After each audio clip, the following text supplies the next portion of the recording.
Merry Christmas. Now, depending on how you look at it, this year, the Browns are either going to give us a very unexpected, wonderful Christmas gift, which are always the best ones, or they're going to give us a lump of coal. But look, here's how I see it, right? I know a lot of people are ready to put in the comment section, the Browns ready to ruin Christmas. I think most of us going into this game are kind of expecting what we all know is coming, what we all kind of think is inevitable today. And you know what that thing is? Well, they got Aaron Rodgers, Duck Dodgers, whatever. Browns going to win by 50. Nah, I'm just playing. Look, don't let this game, whichever way it goes, however it ends, ruin your Christmas. Obviously, the holidays and your family are much, much more important than that. But if you want to watch the game with me today, I will be live still on Christmas. I have some Christmas decorations up. It'll be a jovial way to spend a holiday and watch the Browns. So make sure you're subscribed. I'll be live when the game starts. So make sure you guys lock into that. But what do we need to know about this Browns-Packers game before we get into it? I think there are a few things. First things first is the injury report, right? The Packers right now are not going to have David Bakhtiari, their starting left tackle. He's been out for the year. He was rumored to come back around this time. He has not come back. Jair Alexander, one of their better corners. Randall Cobb, one of their wide receivers. Zadarius Smith, their best pass rusher. Elgin Jenkins, who is their best guard. Josh Meyer, their best center. And Marquez Valdez-Scantling, one of their wide receivers. So they're hurting on the injury front, especially on the offensive line. So we kind of know what the game plan might be. You're probably going to use a lot of Miles and JOK blitzing and just try to get to Aaron Rodgers like that. I know that Miles is bothered with a hamstring. He is expected to play, or at least he has said he's expected to play. He has not practiced all week, so it wouldn't be the biggest surprise in the world if he doesn't play, but all signs point to him playing today. Baker and Case Keenum, same thing there. Signs point to them clearing protocol and being able to play today, so you can look forward to either one of those guys playing, probably Baker Mayfield. And again, the Packers have a hurt offensive line. That's kind of where I would expect the Cleveland Browns to attack. But speaking of the Cleveland Browns and attacking, we have to talk about the players that the Browns are going to have. John Johnson is out due to injury. Malik McDowell on the COVID list. Jedrick Wills on the COVID list. J.C. Treader on the COVID list. Troy Hill, COVID list and injury. Same thing with Kareem Hunt, Greg Newsome, Jadeveon Clowney, COVID list. Ronnie Harrison, COVID list. And Chase McLaughlin, COVID list. Now, this is significant right now. I don't think the Packers have that great of a run game. We all know what the Packers' strength is offensively. It's Aaron Rodgers and his ability to find anybody in the passing game. Being out John Johnson, that's going to be hurtful, right? You're going to be down to Grant Delpit, and I think Javante Moffitt. Look, I like how they held up. Well, I like how Moffitt held up versus Derek Carr, Aaron Rodgers. That could be a whole different story here, and not a good story. Also, the injuries, well, not the injuries, but the players out on the offensive line. I mean, Jedrick Wills, so that means you're probably going to see Joe Bitonio play left tackle. Actually, that switch they did at left guard, that was fine. But J.C. Treader being out, that's significant because that probably means, is it Nick Harris that's up next? Let me double check that and see if that's Nick Harris, if he's active or still on the team. But if it's Nick Harris who's up next,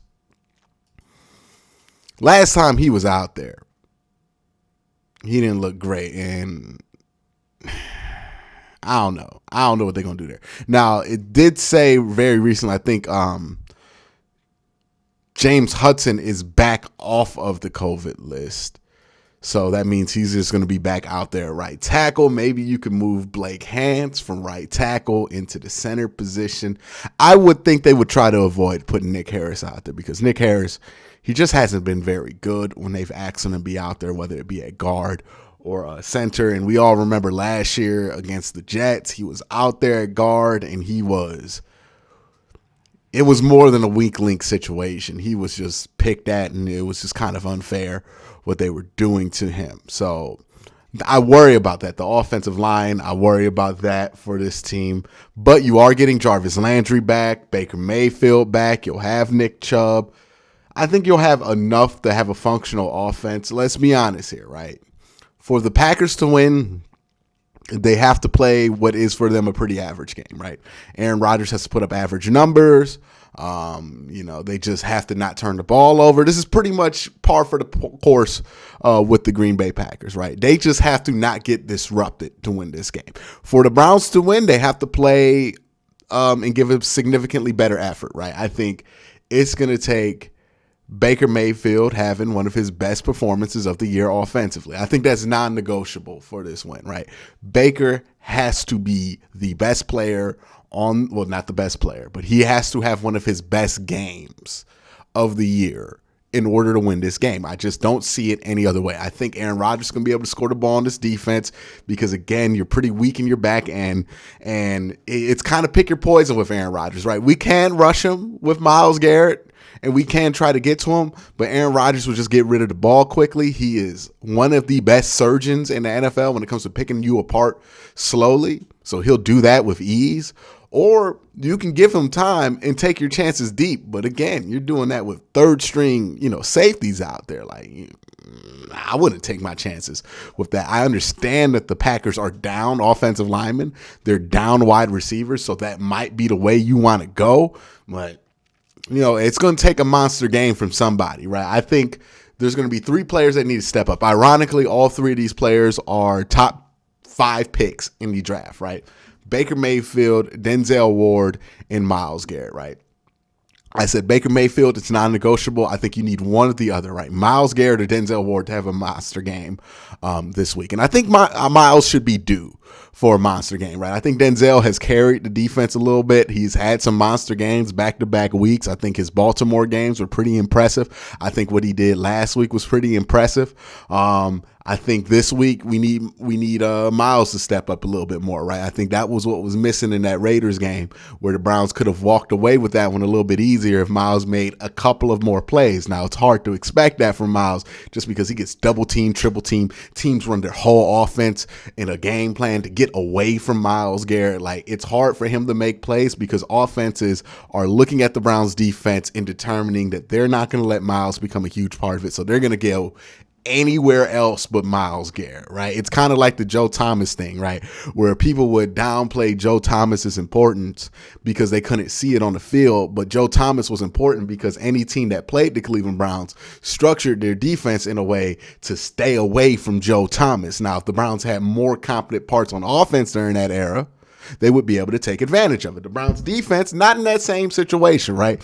They're going to roll everything towards Myles Garrett, which means more opportunities for Jadeveon Clowney. Now, he's not going to play. Takk McKinley's not going to play. You're a little short there. This is why Myles' production looks so different when he doesn't have that help out there, again, because it's how teams structure their offense. If they're going to run away from Myles, they're going to run towards Jadeveon. When Jadeveon starts pushing them back, then all of a sudden Myles can get back into this game, get back in there, because now they're just going to try to run regular offense and not try to avoid Myles, which let Myles make more plays. Now that you don't have any of that help on the other side, it's going to be real tough for Myles Garrett. It's going to be real tough for Denzel Ward because he doesn't have Greg Newsome on the other side. And I think it's fair to say, from what I've seen throughout 2021, Greedy Williams is a fair bit of a step down from Greg Newsome, like a strong step down from Greg Newsome. It's just fair to say. Greedy can give you a few plays here and there. He can make some plays. I think he's a good backup corner, but he's a backup corner. I don't think he's a starter. He definitely gets beat way too easily to be a starter and way too consistently, especially against veteran wide receivers. So I worry about that with him. But again, it's a 2 out of 3 system. You have 3 players that I feel like can give you a carrying performance on both sides of the ball. I think it's going to be determined on Baker Mayfield and one of the 2 defensive stars. Now, why Baker Mayfield? Why, in my opinion, does it have to be Baker Mayfield? Why can't it be Nick Chubb? Because I just expect Green Bay to score at a higher clip, and I don't want to go in a shootout with no pistols, right? Like you got to be able to shoot too if they're going to shoot the ball, what they're going to shoot too. So you got to be able to shoot back. You're going to need good quarterback play. If this were going to be a grinded out game like Oakland, or not Oakland, I still can't get used to that, like Las Vegas, then that's a different story. You can win that game by shooting it out with the run. But this kind of game where you're going up against an elite quarterback, you're not going to beat an elite quarterback with an elite running back. That doesn't happen very often. You have to match elite quarterback play with decent quarterback play at the very least. And then you can supplement it with some good running game, but you're going to need very good quarterback play out of Baker Mayfield if you want any chance to realistically win this game. But that's kind of the overall situation. Defensively, the Browns are missing a ton of starters. Offensively, the Packers are missing a ton of starters, and they're missing two of their key defensive starters in their best corner and their best defensive end. Yes, this does not stack well for the Cleveland Browns. It's a short week on the road in Green Bay against one of the best quarterbacks in football. This does not stack well for the Cleveland Browns, but opportunities will be there for them. You're just going to need performances, step up, great performances from players that you drafted to be stars, right? Nick Chubb, we know he's going to be a star. Denzel Ward, we know he's a star. Myles Garrett, we know he's a star. You drafted Baker to be a star. He's flashed, showed that star ability sometimes, not flash other times, right? We're going to need him to show that flash today in order to win this game versus the Green Bay Packers. But let me know what you think down in the comment section down below. Are you excited about this game? Are you down in your cynical bag and you don't even want to watch it? Let me know how you're planning on watching it. And again, if you're thinking about watching the live stream with me, let me know in the comment section below. But again, guys, thank you for watching. Have a great day. Have a good night.